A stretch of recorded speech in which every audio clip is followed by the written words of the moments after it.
before I start cutting the lengths of gaffer tape, what I do is I measure it up. This is 30 centimeters. Divide that by the thickness of the gaffer tape, which is 5 centimeters, and you get 6. So I normally add 2 more strips because you're going to be overlapping slightly, maybe about 10%, and 2 extra strips for me is about right. Anyway, we'll see how it goes. You can always cut another one, but I like to pre-prepare before I start sticking it down. It's just a lot easier. You can concentrate on what you're doing rather than picking things up and cutting them and making more lengths. So what I'll do is I'll pause the video, cut the strips, and well, first of all, no, I'll show you how I easily measure the strips up. Find the edge.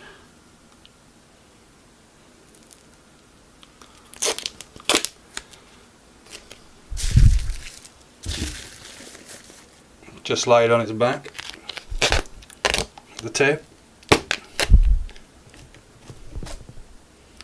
It's about the right length.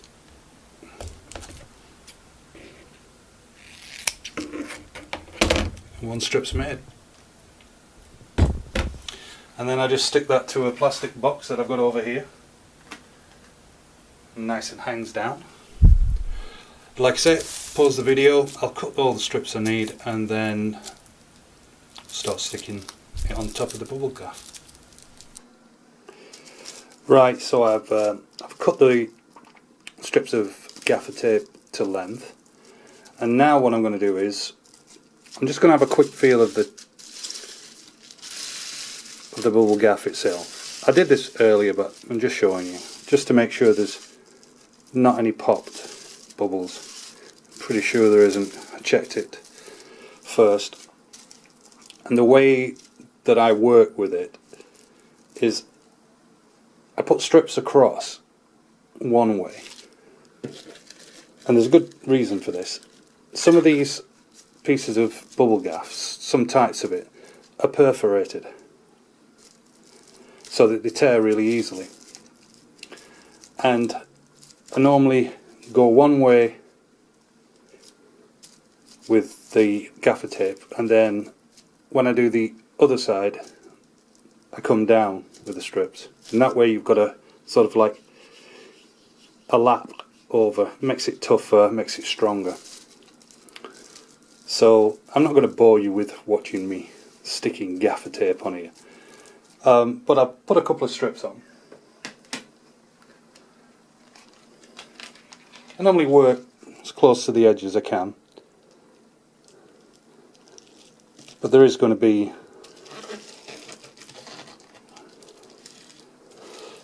some cut off to square it up anyway.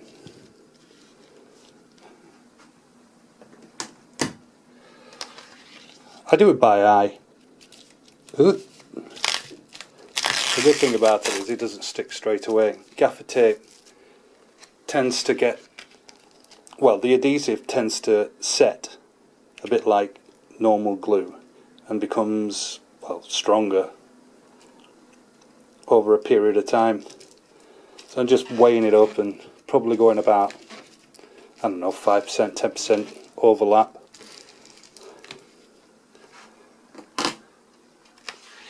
And doing it by eye, really. I'm not that bothered about aesthetics. Anyway, I'll speed the video up and get to the end, because obviously you don't want me to watch me putting strips of gaffer tape on.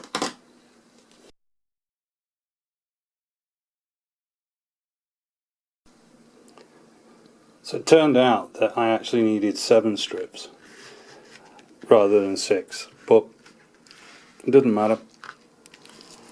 It's doing it by eye anyway. Not all the overlaps are perfectly 10%. I think if I'd have done it a bit more carefully, it would have probably only used the 6 up, but its strength is there. As I said before, flipping it over, I'm going to cut strips the same way as I did before and just put them down across. Just a quick note, the reason why I didn't start on the, bubble wrappers, obviously 2 sides to it. The bubbles are proud on one side and flat on the other, and I normally start on the proud side because I want to try and trap that air bubbles in, and this is the weakest of the sides of the plastic, so that's the reason why I started on the other side. Just finishing the back up with a couple of strips. Don't mind my Coke can, it's just there to stop it slipping down. And I think I'll finish it off about there and trim that end edge off. So the next thing I'll do, get just I think it's micro material, like a washing up dishcloth, and just really try and get into those gaps between the bubbles, because what you're essentially trying to do is seal the bubbles with the gaffer tape, and the better the seal, the less likely the bubbles are